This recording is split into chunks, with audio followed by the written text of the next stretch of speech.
బెంగాల్ తుపాను భీకరంగా మారుతోంది. ప్రస్తుతం దానికి సంబంధించిన బ్రేకింగ్ న్యూస్ చూస్తున్నాం. ఏపీ తమిళనాడులో భారీ వర్షాలు పడే ఛాన్స్ ఉంది. తీరం వెంబడి 100 కిలోమీటర్ల వేగంతో భీకరమైన ఈదురుగాలులు వీచే అవకాశం ఉంది. చెన్నైకి 150 కిలోమీటర్ల దూరంలో తుఫాను కేంద్రీకృతమై ఉన్నట్టు తెలుస్తోంది. ఇవాళ మధ్యాహ్నం తీరం దాటే అవకాశం కనిపిస్తోంది. తీరం వెంబడి 100 కిలోమీటర్ల వేగంతో భీకరమైన ఈదురుగాలులు ఉన్నాయి. దీనికి సంబంధించిన అప్డేట్స్ మనం చూస్తూ ఉన్నాం. బెంగాల్ తుఫాన్ భీకరంగా మారుతోంది. తీవ్ర తుఫానుగా బలపడనుంది బెంగాల్ తుఫాన్. దీనికి సంబంధించిన బిగ్ బ్రేకింగ్ న్యూస్ మనం చూస్తూ ఉన్నాం.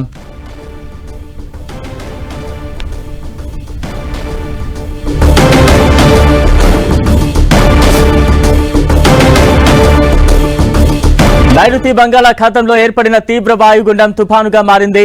ఈ బెంగాల్ తుఫాను పశ్చిమ వాయువ్య దిశగా కదులుతూ ఇవాళ మధ్యాహ్నం పుదుచ్చేరిలోని కారైకాల్, తమిళనాడులోని మహాబలిపురం మధ్య తీరం దాటే అవకాశం ఉందని వాతావరణ శాఖ వెల్లడించింది. బెంగాల్ తుఫాను భీకరంగా మారుతోంది. ఇది తీవ్ర తుఫానుగా బలపడనుంది. దీని ప్రభావంతో ఏపీ, తమిళనాడులో భారీ వర్షాలు పడే అవకాశం ఉంది. తీరం వెంబడి ప్రస్తుతం 100 కిలోమీటర్ల వేగంతో భీకర గాలులు వీస్తున్నాయి.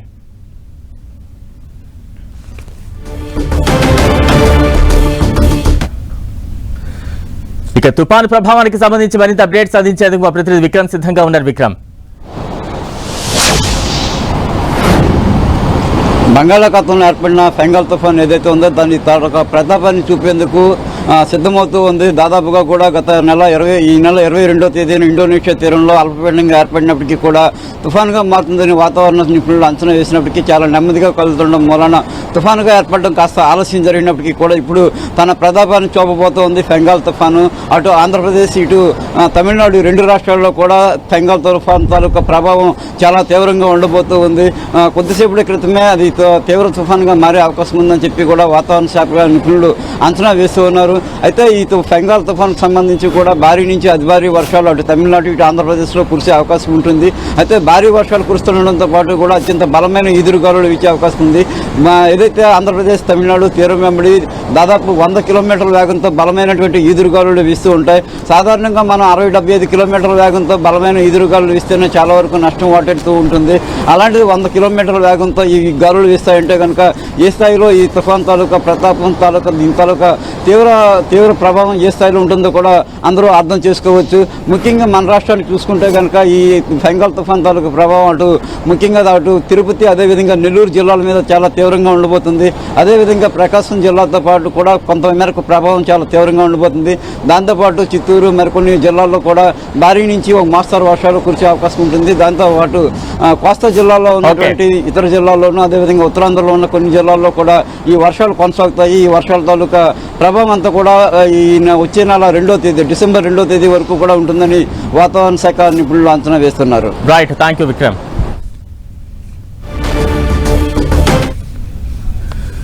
ఇక బెంగాల్ తుఫాను ప్రభావానికి సంబంధించి మరింత అప్డేట్స్ అందించేందుకు మా నెల్లూరు ప్రతినిధి దేవకుమార్ సిద్ధంగా ఉన్నారు. దేవకుమార్. బలరాం, బెంగాల్ తుఫాన్ ప్రభావంతో రాత్రి నుంచి కూడా ఉమ్మడి నెల్లూరు జిల్లా వ్యాప్తంగా ఓ మోస్తరు వర్షాలు అయితే పడుతున్నాయి. ఎక్కువగా గూడూరు నియోజకవర్గంలో ఈ వర్షం నమోదవుతా ఉంది. అదేవిధంగా ఇవాళ మధ్యాహ్నం ఏదైతే ఈ బెంగాల్ తుఫాన్ ఉందో అది పుదుచ్చేరి సమీపంలో కరైకలు, మహాబలిపురం మధ్య తీరం దాటే అవకాశం ఉన్నట్లుగా సమాచారం తెలుస్తోంది. వాతావరణ శాఖ నిపుణులు అదే చెప్తా ఉన్నారు. ఈ క్రమంలోనే ఉమ్మడి నెల్లూరు జిల్లా వ్యాప్తంగా భారీ నుంచి అతి భారీ వర్షాలు కురుస్తాయని కూడా చెప్పడం జరిగింది. అదేవిధంగా చూస్తే ఇప్పటికే జిల్లా యంత్రాంగం కూడా పూర్తిగా అప్రమత్తంగా ఉంది. ఇప్పటికే మత్స్యకారులు కూడా ఎవరూ వేటకు వెళ్లొద్దని హెచ్చరికలు జారీ చేశారు. అదేవిధంగా జిల్లా కలెక్టర్ ఆనంద్ ఇప్పటికే అధికారులతో సమావేశం ఏర్పాటు చేసి ఎలాంటి ప్రాణ నష్టాలు కానీ ఆస్తి నష్టాలకు జరగకుండా ముందస్తు చర్యలు చేపట్టాలని కూడా ఆదేశాలు ఇవ్వడం జరిగింది. మరోవైపు ఎలక్ట్రిసిటీ డిపార్ట్మెంట్ కూడా అప్రమత్తంగా ఉండాలని కూడా చెప్పడం జరిగింది. ఇప్పటికే ఎవరైతే మత్స్యకారులు వేటకు వెళ్లారో వాళ్ళంతా కూడా తిరిగి తమ సురక్షిత ప్రాంతాలకు చేరుకున్న పరిస్థితి అయితే నెల్లూరు జిల్లా వ్యాప్తంగా కనిపిస్తోంది. మరోవైపు చూస్తే కేంద్రం ఒక హెచ్చరిక కూడా జారీ చేసింది. అయితే ఈ పెన్నా నది ఏదైతే ఉందో దానికి పెన్నా పరివాహక ప్రాంతాలకు హై అలర్ట్ ప్రకటించినట్లుగా తెలుస్తోంది. రాత్రి జిల్లా కలెక్టర్ ఆనంద్ ఇరిగేషన్ అధికారులకు ఈ సమాచారం లేఖ రూపంలో కేంద్రం అందించినట్లుగా సమాచారం అందుతుంది. అంటే ఇదేంటంటే ఈ అంటే ఈ తుఫాను ప్రభావంతో నెల్లూరు జిల్లా పైన భారీ నుంచి అతి భారీ వర్షాలు కురుస్తాయి కాబట్టి ఆకస్మిక వరదలు సంభవించే అవకాశం ఉంది. కాబట్టి అప్రమత్తంగా ఉండాలని చెప్పేసి కేంద్రం హెచ్చరిక చేసిన నేపథ్యంలో ఈ హై అలర్ట్ అనేది ప్రకటించడం జరిగింది. ఈ క్రమంలోనే జిల్లా యంత్రాంగం కూడా పూర్తిగా అప్రమత్తమైంది. ఏదైతే పెన్నా పరివాహక ప్రాంతాలు ఉన్నాయో ఆ ప్రాంతాలన్నింటిలో కూడా అక్కడున్న ప్రజలను అప్రమత్తం చేశారు. అదేవిధంగా లోతట్టు ప్రాంతాలు ఏదైతే ఉన్నో ఆ ప్రాంతాలన్నింటిలో ఉన్న ప్రజలను కూడా అప్రమత్తం చేసి వాళ్ళని సురక్షిత ప్రాంతాలను కూడా తరలించడం జరిగింది. మరోవైపు ఈ భారీ వర్షాలు కురుస్తాయి కాబట్టి సోమశిల జలాశయానికి కూడా భారీగా వరద నీరు వచ్చే అవకాశం ఉంటుంది. కాబట్టి ఇప్పటికే సోమశిల జలాశయంలో 69 టీఎంసీల నీటి నిల్వ సామర్థ్యం ఉంది. అయితే దాని సామర్థ్యం 75 టీఎంసీలు అయినప్పటికీ ప్రస్తుతానికైతే 69 టీఎంసీల సామర్థ్యం ఉన్నట్లుగా మనకు తెలుస్తూ ఉంది, నిల్వ ఉన్నట్లుగా తెలుస్తూ ఉంది. అయితే ఈ క్రమంలో జిల్లా యంత్రాంగం కూడా పూర్తిగా అప్రమత్తమైంది. ఎలాంటి ఆస్తి నష్టం ప్రాణనష్టం జరగకుండా ఉండేలా అన్ని చర్యలు చేపట్టారు. మరోవైపు రాత్రి నుంచి కూడా ఈ మోస్తరు వర్షాలు కురుస్తున్న పరిస్థితి కనిపిస్తోంది. Balram. Right, thank you Devakumar.